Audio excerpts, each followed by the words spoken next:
Welcome back to Limitless Detroit, and I am really, really excited to have my good friend Josh Gibson on the podcast today. So Josh, I'm going to introduce you here a little bit. I want to add what I know about you, and then I want you to fill in the gaps for us too, okay? Sounds good. All right. I'm more excited. Well, we'll see. Can't trump my excitement. That's true. All right, so Josh is a performance trainer, a coach, owner of Athletic Preparation in Auburn Hills, Michigan. Josh is very well known, I would say, in his expertise in speed, strength, and agility training. He helps athletes really at every level to get better at what they need to get better at.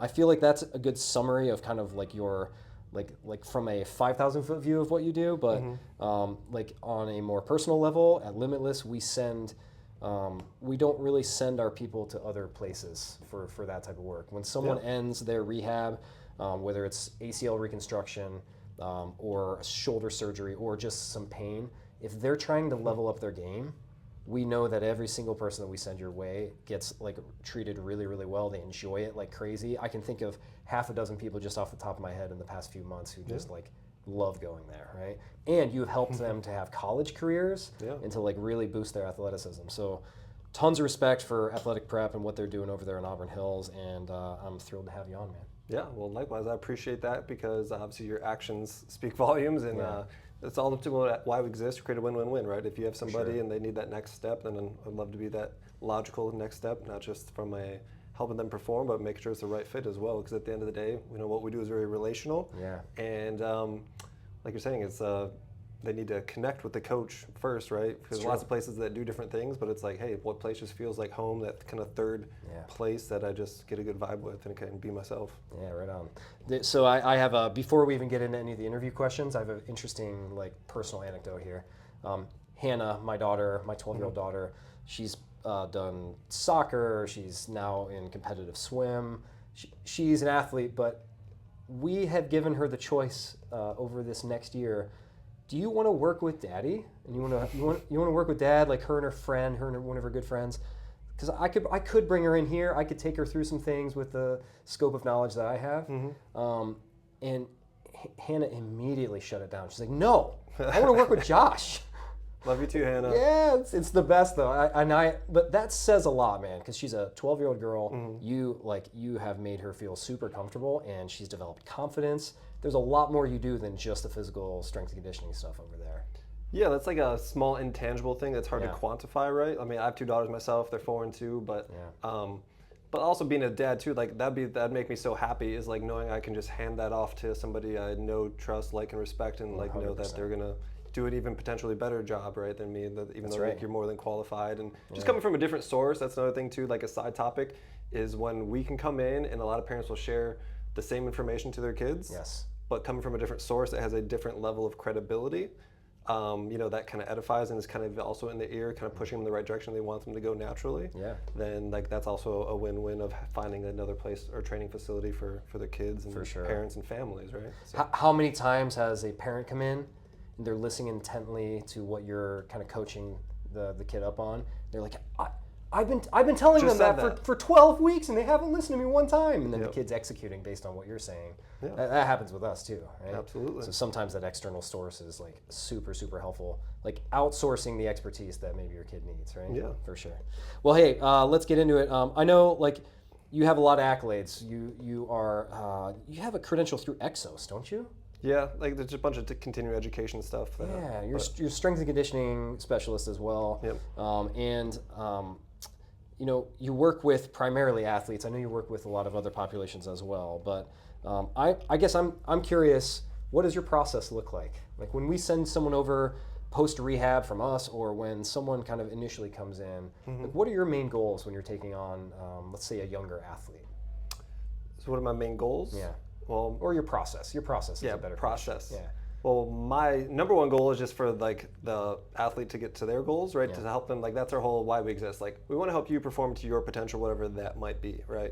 So not everyone wants to be a Division I athlete, although obviously we can go that route if you so choose. Other kids just need to build some strength, build some confidence, know what to do, how to do it, and just get comfortable in that gym setting and develop lifelong healthy habits, which is also a win for us, right? So we're kind of matched with what you want to do type of thing. But as far as process goes, once you inquire essentially, we'll do a baseline evaluation of your speed, agility, strength levels, right? So very simple. If there's any orthopedic stuff going on, like injuries, we'll kind of dive into that rabbit hole a little bit deeper. If something going on with the knee or hip, or outsource it to our guys. Hey, there's a great guy, named Seth. You should go check him out. But anyways, once we do our baseline evaluation, then we just kind of we tailor the program to help them get to their goals. Depends where their goal is, right? They're kind of set the destination, and we kind of navigate the way through there with the training. That. Yeah. I've appreciated that. I've appreciated also like what it actually looks like with like a session when we're there, just through my daughter being there. But do you have kind of a typical setup for how things flow there once they show up? Yeah, absolutely. So once you come in, the first half, it'll be basically, a warm-up and our speed and agility training, and I think that should kind of just flow naturally, synergistically, versus like hard stops, like almost like you should, like what's I going to say? You should naturally just kind of like slide right into the workout before and realizing that you're doing it type of thing, just with a proper ramp-up like process essentially, or warm-up. So anyways, you kind of mesh right into the speed and agility training portion, so that's the first 35 minutes. And then once we go into the weights and do the strength training and strength and power in the weight room. So awesome. Each session is what type of total time frame? So all in all, it take about 75 minutes total, like 35 minutes speed and agility, 35 minutes strength, and a lot of parents and stuff like that. It's like kind of all in one and not one or the other as well. So we can check a lot of boxes and just add more value essentially. That's awesome. All right. So what are the key elements? So whether we're talking speed, strength, agility, that you focus on to get athletes back to the more elite competition levels. And that's, I know that you work with people that are not necessarily going on to elite competition, but just in our experience for some of the people we've sent over, there seems to be kind of some themes that you focus on more so than other things. Does that make sense? Well, I guess we'll rephrase it, but as you're saying. Yeah. So what are the key elements that you focus on? Key elements. During sessions. To get people back to competing at a high level? Really two things is one, we like to start with our foundations, right? So like your 5 fundamental movements, like how well do we squat? How well do we use our hip hinge, right? That's a big obstacle, getting people to learn how to use their hips versus their back, of course. Big time. So step one is make sure that they move well through a full range of motion, right? So AKA have the right technique. And then from there, once we have good foundational fundamental movement, then we can add strength on top of that, if you will. So that's when we can start adding load, and that's where be intentional workouts of like tracking your weights. So that way we know if last week we did a squat with 100 pounds, okay, let's try 110 this week, right? So anyways, fundamental movement is number one, and then 2, progressive overload. That's like the overly simplistic overview, which a lot of kids are lacking, in my opinion. Just because, parents can attest to it. They're running their kids around to every different soccer practice, sport practice that's year round, and they have very little time for preparation of building their bodies. That's true. But then that's how they end up to your situation too, of like underprepared bodies, repetitive stress, injuries, and then all of a sudden you're going to have to come see somebody to get stronger anyway, whether it's Seth in a PT setting or, the strength conditioning once they're ready post injury. Yeah, that segues kind of perfect into the next thing, which is what's the most common mistake that you see young athletes making, especially when they're coming back to training after injury? I have a feeling maybe that is the answer, what you just said, like not having enough gradual progressive overload. Yeah, and that's definitely segue into the great next part too, but is like one, very little training, so one, you're gonna have to come back and address it anyway. Yeah. And then 2 is that it's not a short-term process, right? It's like you can't skip steps. You can't just like add 100 pounds to your squat like in 8 weeks, right? It's like it takes time, it takes repetitive decisions and commitment and strain, of course. Yeah. In order to get stronger, right? It's like that meme of like there's like the 1 step and then there's like the 5th step where like they're doing the splits to try to jump to step 5, right? So it's the thing, you can't shortcut it. Strength training is a slow, gradual process. It's very rewarding. It's going to pay dividends over time. But at the same time, you need to start, I always tell people, you need to dig your well before you're thirsty, right? You need to be prepared and do the work before that moment you need it arises. I love that. I love that. Awesome, man. I appreciate that. All right, so I want to dive a little bit into the mental aspect of things, and I know that's not necessarily like you're not focusing only on mental, but I've noticed that you do a really good job at encouraging them, just even from I don't know, I guess just like the internal motivation that you seem to give your athletes. Some of the people that we sent over, I wish I could say names, but I'm not going to do that. HIPAA violation. HIPAA, yeah. Some of the feedback that we've heard, though. I might be able to do it in advance. Yeah, maybe you can. I don't know. But some of the things in the feedback that we've heard is that you're really good at kind of like pulling and extracting that stuff out of them. So I guess if we're talking about the mental aspect of things, I guess first of all, how important do you feel like the mental aspect of performance is for an athlete that's younger? I think I'll definitely know it's critical, and like my experience too from a lot of parents that I talk to is like that magical C word. I want my kid to be more confident. Yeah. Right. And I always make that analogy of if we're, kids have a test, right? So if I don't study, if I don't prepare, and I just show up on test day just blank, of course I have anxiety. I'm not confident, right? For sure. Because if you didn't do anything to reduce that feeling, right? Yeah. You didn't prepare. So same thing, kids are showing up to the sports, they're not confident, they're wondering why they're timid. It's like because they haven't done anything to prove to themselves that they should be in that situation, right? So of course they're not confident. So versus when I do get a lot of feedback from parents, they're like, they're stronger, obviously they're just playing different. So when you see the stuff that we do in the weight room and it transcends onto the field, not only that the parents can see, but the kids can feel, right? Yeah. Then that's a very rewarding thing, of course, that we do, and it's like for us, it's like a no-brainer, aha. But at the same time, like they just need to experience it for themselves. That's what creates like that drive, which will kind of reinforce that intrinsic motivation to want to continue training, like probably like Hannah experienced. Yeah, for sure. Well, honestly, man, we see that same exact thing on the physical rehab side of things. So about confidence in particular, and a lot of, I guess in our realm, it's more about like there's this term floating around called fear avoidance, which is essentially like, hey, I know that, let's just use an ACL as an example. I know that when I plant my right leg on the ground and change direction in lunge or lurch or accelerate to the left side, that's how my ACL exploded, 12 months ago. And there's some fear avoidance about getting into that position again. And a lot of people, a lot of young athletes in particular, and I think parents of young athletes especially, are searching for confidence like externally.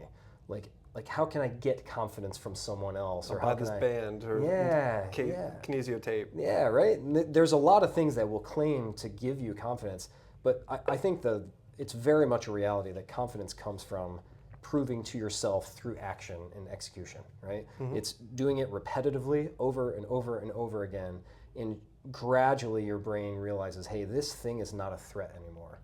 And that's the same time. It sounds like it's kind of a mirror image from what you're talking about. Absolutely. Yeah. It's just like you're saying, like medicine, it's like the antidote, or like the venom is like the antidote, right? Or the medicine. So it's like you want to expose yourself to that gradually and build up that tolerance over time to, to be confident, to withstand those forces. For sure. And have like a logical progression, right? Like an ACL injury, like, not to get into like the weeds of Yeah. how we rehab that, but it's like maybe start with isometrics, then some eccentrics, and then we start getting to faster, more dynamic movements and kind of build it up, like you're saying, over time, so that way they can get that confidence back, right? Starting slow to fast, simple to complex. For sure. I'm going to ask you an off-the-wall question here a little bit. Love it. Okay.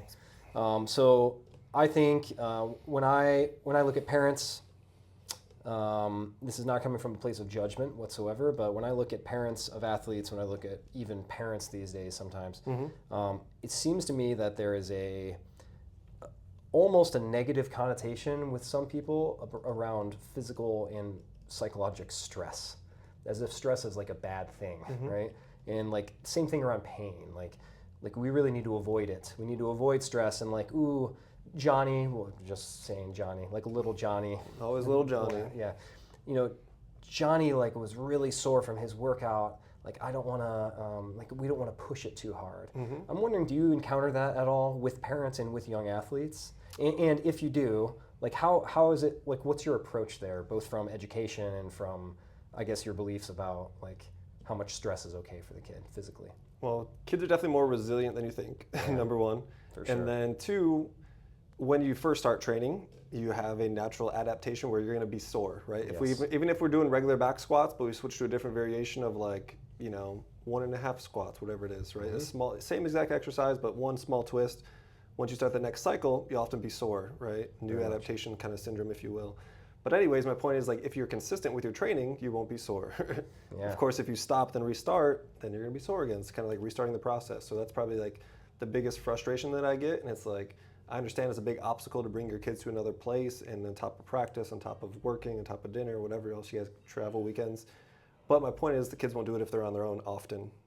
So therefore, like you have to, it takes what it takes. If they would do it on their own, they would do it on their own. Right. But most of them, like 95% of people probably won't. So it's like, that's interesting. So consistency is kind of key for that, and that's how you address it. yeah, if you're consistent with your training, you won't be sore. It'll be a natural, like it just be a natural thing that you do, right? Just like kind of take that college athlete approach. I know it's not applicable to a middle school kid all the time, but at the same time, the principle still remains the same. We're dealing with human bodies, and if you do something consistently over time, that's the baseline of norm and tolerance that you can handle, right? And there's times where we increase the volume when we need to make a positive adaptation, and obviously, lower it if they're in season or something like that. But if they're, doing squats before a weekend, or rotate the emphasis, right? And maybe do a more upper body lift type of thing. Not to get down like the rabbit hole. No, it's great. That's great. I think especially for parents of like younger athletes, I'm thinking of like, I don't know, 10-year-olds, 11-year-olds, like that age group. When the kid hasn't been exposed to resistance training before, when they haven't been exposed to sprinting, like in some of the fun agility drills I've seen you take them through, I think it can be pretty alarming for them to see their kid go through what we know is DOMS, delayed onset muscle soreness. And they often, the feedback I've heard, not about you, but is like, man, they're, Johnny, well, let's use Johnny again. Johnny is really sore. Like, I'm worried that he's injured. And so I think it's a really good educational piece sometimes too, just to really lay out, hey, delayed onset muscle soreness is very, very normal. Just pop some Tylenol, part right? of adaptation. Just joking. Yeah, it's a very normal part of the adaptation process that happens when you're exposed to new movement, and it should go away after 72-ish hours, right? Yeah. It's nothing to be alarmed by. And I feel like to some degree, having DOMS is one way of kind of like, it's a little bit of a rite of passage of like, I'm getting stronger. Yeah, I mean, it takes what it takes, right? That's probably one of my favorite sayings. And guess what? Welcome, good job. You're a human being, right? Yeah. That's literally what your muscle. If anything, it should be alarming that my kid is weak and like they need to build up their strength and tolerance, right? So it's like flipping that mindset on the head. It's like, no, I'm not trying to avoid pain. I'm not trying to avoid, tough things. You want to build confidence, like you got to do the work. Do 100%. The work, you get the confidence. 100%, man. All right. So another, I guess, more direct question for you. If you could give one piece of advice to athletes at the elite level, especially about maintaining longevity in their athletic career, what would it be? More so higher end? Yeah.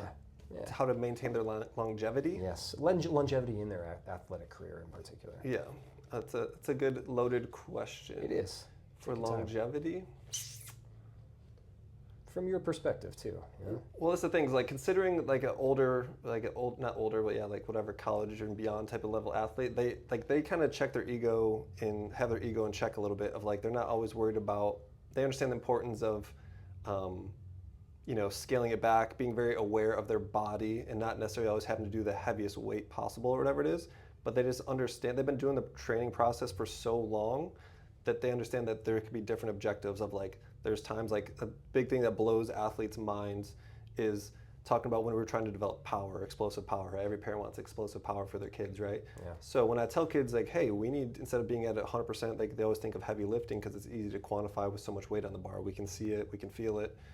Versus I'm like, hey, we need to take this off. So that's why sometimes we'll get into like some velocity-based training where we have like the VBT device, the velocity-based training, so it measures speed. It shows like a speed on the bar of meters per second, right? Yeah. Stuff that you probably might be familiar with. Mm-hmm. So anyways, they'll have like, hey, we're trying to hit this number today in speed versus the weight. And once they kind of make that connection, then it kind of clicks. So once I show them that often, even some of the higher level high school kids, I'm like, hey guys, take the weight down. Let's focus on how fast we can move this because we're trying to develop power, not just maximal strength all the time.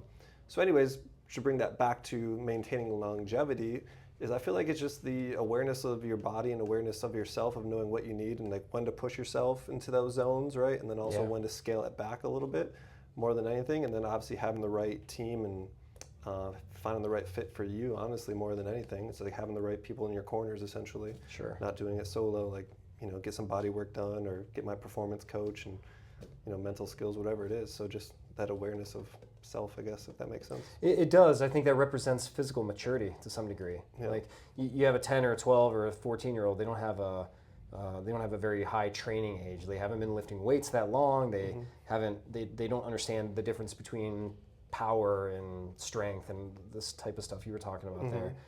Physical maturity, like down the road, comes with, from what you're saying, and your best tip for longevity is like put your ego aside, like, and tune into what your body actually needs, right? Which is not always one rep max testing, exactly, and 110% intensity on hypertrophy work.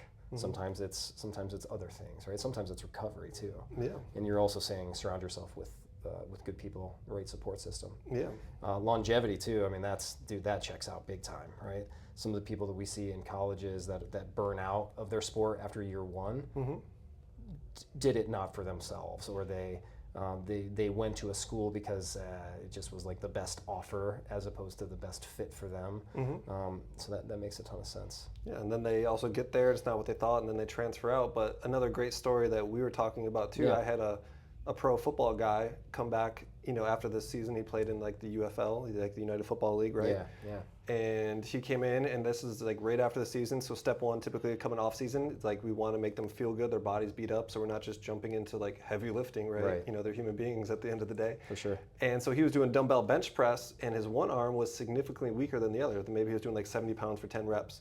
Right, and so I sent you a video of like the one like slow, and you can see the joint sliding around, so there might be some instability, stuff like that. So my point is like, instead of just saying, hey, we gotta go heavier, like no, like scale back. Hey Seth, what's your opinion on this? What do you think he should do? Oh, he's a linebacker. He probably might have like got a stinger over the course of his season and have that radiate down your arm. But I think that's just a perfect story that kind of ties into exactly what like we're aligning with our philosophy of taking a step back, one step back to 2 steps forward type of thing, and feeling good so you can play good. What does the athlete in front of you actually need? What do they need? Not just what am I, just stick to my plan that's written in concrete, right? It's like just being adaptable, being a good coach, being. Yeah, man, I see this. I mean, this is across industry. I'm really passionate about Limitless in particular, and this is kind of why we exist. I think it's the reason that you and I get along so well, and the reason that we have so much trust with athletic preparation. But it's also like just within our network of people, the common thread that seems to be the most impactful for not only a successful business, but for really good outcomes is, do you see the person in front of you? Like, do you actually see, and are you actually paying attention to them? Like, and that's a pretty simple thread to pull, but when you start pulling it, you realize, hey, that means I'm listening. I'm not blanketing them with a cookie cutter program that every single other person's getting. I'm not just jamming a bunch of things that are important to me down their throat, right?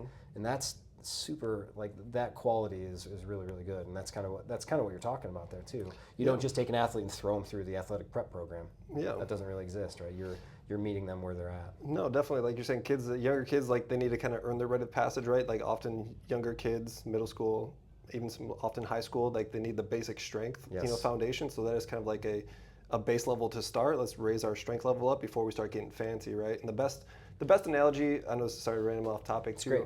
But the best analogy I like to make, you probably heard it before too, is that when your kids start training for parents, right? Like it's like a fresh tube of toothpaste. Like you push anywhere you want, toothpaste comes out, right? Now as we advance through the years and high school, college, it's like that last little bit of toothpaste where you're trying to get out and salvage everything. You got to twist, you got to turn it, you got to twist it, you got to squeeze it, rotate it, right? That's right. So just to get that one Hopefully drop. though, if you're doing it well, you're rolling it perfectly from the bottom, right? Not just squeezing it. You got to squeeze it all up to the top, right? There's a process. I'm sorry though, but yeah, keep going. No, that's exactly it though. Like the hilariousness, like it just makes sense for whatever coach I stole that from. But yeah, like the kids don't need fancy to start. They need the basics. They need the fundamentals. Yeah. And then that's because that's going to impact their performance positively, and that's also going to help them for the next step that they don't see yet. Versus thinking like it needs to be sport specific immediately from the start, right? It's like right. Start general, then we'll work our way to specific, right? For sure. Like you need to know how to do addition and subtraction before we jump to like geometry, right? Geometry is just going to be more complex and more frustration if we don't have the basics first. So. Yeah, and like I even think about that on our side of the equation. It's this term called motor control, right? The neurologic tying in of coordination to some degree. Just taking a squat, for example, we see someone of a younger age, like a lot of them just look like baby giraffes out there, right? Yeah. And and like we're wondering why their kneecaps are hurting and why they've developed like tendonitis at 12 years old because of this or that. And there's no judgment on that at all. Like their body is growing at an accelerated rate. Their nervous system is trying to catch up and to figure out, how do I coordinate sport-like movement for this body that is going to grow another 1.5 inches over the summer. And so the foundation of that is motor control. Like learn the coordination, the foundational movements, the technique of it first. We don't just throw sport movement at them right out of the gate. Even if they're pain-free, we're not going to do that. You develop motor control first, and then you layer on top of that strength and hypertrophy work, and then down the road is where we send them to you also. Yeah. But you have a whole other hierarchy of that too, right? Like they don't just come in and get like smashed with like really, really hard vertical jump testing stuff right out of the gate, but you build your way to that. Yeah, like you're saying, like definitely having proper exercise progressions of like, there's a reason, a rhyme and a reason of like how we do things. Like since you're saying like jump training, maybe we'll start, with a kettlebell from the floor to develop power, right? And then we'll add the counter movement, starting from the top, dipping and going, and then we'll do a repeat, right? Where you're just doing multiple interactions of you interacting with the ground, obviously, for repeated jumps. Like so, that's like a very simple protocol, like of like how we would develop power, as an example, with like something that's thought out well, something that's gonna give them the desired outcome that they want, right? And then also without like jumping into knee pain from all the excessive forces from kind of day one, if you will. Yeah, I love that. I love that. So, perfect, man. So you've gone over a lot of the other questions I have already, just naturally in conversation. So I'm curious, like on a personal level for you, what's the most rewarding part of working with athletes, especially as you get to see them grow and reach their potential and then hit their goals or miss their goals and kind of grind through that? What's been the most rewarding part of that for you? The most rewarding part of what I do is I love to see where people's go. Like you're saying, back to caring and watch people's face. I love to see where their faces go when stuff gets hard, right? When shit gets hard, it's like, how do they respond? I just observe. Like, do they kind of want to scale back, or is it the person that's like, no, I got to do another rep or whatever it is, or try again? So that kind of tells you a little bit about a person. That's just, great. I guess, selfish observation. Yeah. But what I really love is something like as simple as what happened the other day. There was a girl that I trained. She's probably like 12, 13, soccer player. She was at a game at Evolution. Yeah. And then she was in a game on a Saturday, and I happened to be there, running a session. But she came in the door, and it's like, hey, Josh. They have something simple as that. Like, it made my day, right? That she felt comfortable enough, and she loved training enough. Just kind of reminds me of Hannah a little bit. Yeah. And then she just wanted to say hi, right? And just because, like, I don't know, that tells me that you've made a positive impact, just being myself, who I am naturally, I believe. And then she just wanted to say hi, right? So that's awesome. Or you get like, another kid that played at Central. He was a football player at Clarkston. Just wrote on the back of a note and dropped it on my windshield, like, hey man, appreciate you all your work. Like little notes and tokens of thank you that parents or kids will go out of their way to do, or visiting over summer if they're in college or on winter break or whatever it is. So there's little stop-ins like that. I'm a very relational person, I think, and so little stuff like that makes me feel like I'm doing a good job. That's awesome. Yeah. At the heart of every good business is relationships like that, I think, and that makes sense that you feel that way. How about for you? Can't just be the one-sided. Yeah, no. I mean, I think the most rewarding part for me, especially with the athletic population, is when we see them at the end of it actually achieving their goals. There's a lot of emotion tied up in it. Yeah, like especially with pain. Yeah, like we see people break down in tears on day one. And then give us a really big hug on their end day, as they're achieving that thing, or as they're stepping out into a new era of working with you, or being beyond the pain or the injury that they have. And that's like professionally, man. Like there's nothing better than that, being able to be a part of that process. And I have a phenomenal team here with the therapists that we have, but the fact that I get to be a part of any of it is, I think, a huge honor. I think personally, the thing that I love most about it is just their, how do I say this? I guess it's hard to put into words. It's hard to put into words like when you have been through something hard in your past, and you're able to kind of like hand the lessons that you have learned over life, even the lessons I'm learning right now, you're able to hand that to a young athlete and teach them along the way things like grit, and to have conversations where it's not, if we're stretching or something, or if we're doing some sort of a hands-on technique, and we get a chance to talk about mindset, we get a chance to kind of like listen to them and to counsel them through some of the psychological stress that they're going through. That to me, I think, is one of the most rewarding pieces, is just like being able to be there for someone in a time of like really, significant pain and angst. Yeah. I feel like there's something about that in like the gym setting too, or just physical, like, changing your physiology, whether it's like rehab or training. Like, it just creates a different environment and like camaraderie where like it opens up your thought process to talk about these topics in a little bit more deeper manner, like which is, I know is very rewarding for me. It was like when I get to coach a session and I get to get into like a little bit more depth, or even if it's a side conversation with the people that I'm training, whether it's adults or athletes, is like where those conversations go and lead to like in the moment. Because I know that the complete opposite is like the sessions that are most draining for me are the ones that it's like people don't have no questions, no engagement, no just like, how many do I have to do, like cut and dry, like that they can just tell like they're kind of shutting down, and those are like the hardest sessions because you feel like you're not like making progress probably, or they don't want to be there. Which the young athletes are really hard to read sometimes too. Definitely. Like it's a common thing where our clinical staff, like, we're not totally sure how they're receiving the information. You gotta really feel it out. And then we get a note from their mom or dad stops in. They're like, "Hey, you are helping my son or my daughter so much. I just wanted to thank you." That's the best, because you don't know. Yeah, you don't know what impacts what things are picking up on. They're checking their Snapchat between intervals, Yeah. But having an impact on someone that's going to turn into an adult pretty soon is a pretty cool thing. That's I love parenting too, right? 4 kids. My wife and I have 4 kids, and like that's probably the most rewarding job that I have on earth. And I think to some degree, as I'm talking about this, it feels to some degree like with the young athletes, like I get to have that type of influence on other people as well as my own kids. Yeah, which is pretty sweet. Definitely lots of parallels like coaching and parenting. That's why it was almost, I feel like it was a relatively easy transition for me doing all the coaching that I do and dealing with so many kids to the parenting, just like the patience and the approach, and keeping things simple and just like caring about the person. So obviously it's easy when it's your kid, but still, like lots of parallels. It's interesting. I have a memory of physical therapy school. One of my classmates, Austin, we worked in like I don't remember if it was a pediatric unit maybe. I did one of my rotations in like the pediatric ICU at U of M Hospital.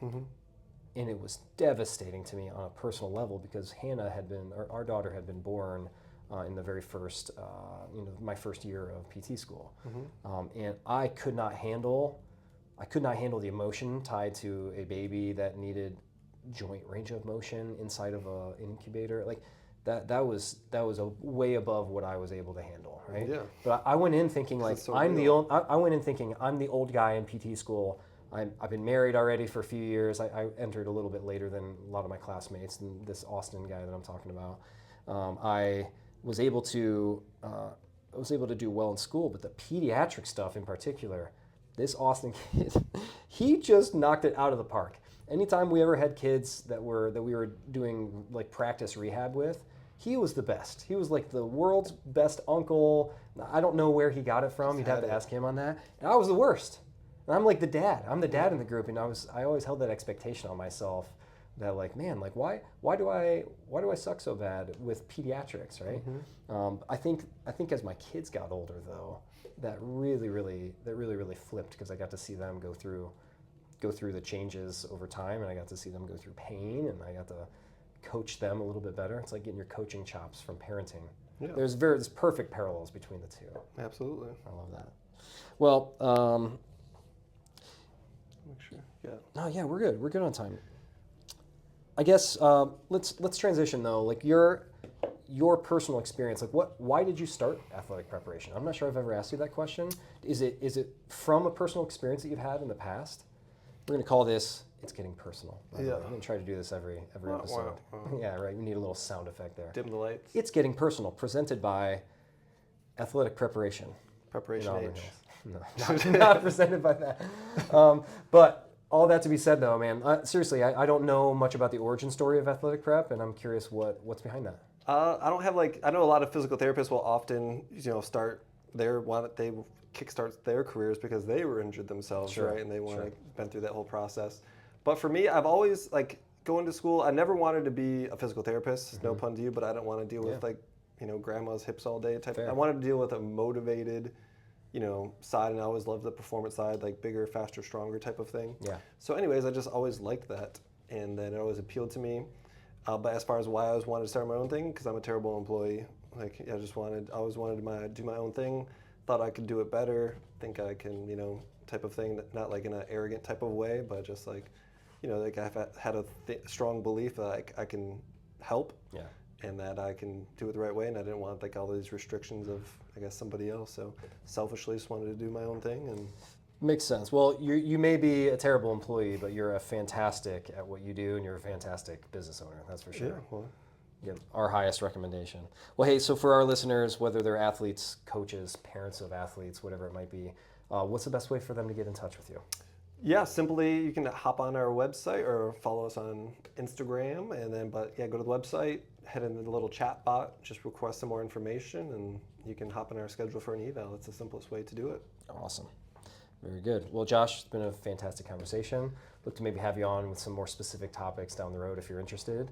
We can kind of dive into some other like really niche specific things, but for now, I think that was a great introduction into what you do, and appreciate you coming on, man. More's coming, my man. So Awesome. Look forward to it. Appreciate you. Thanks for the opportunity.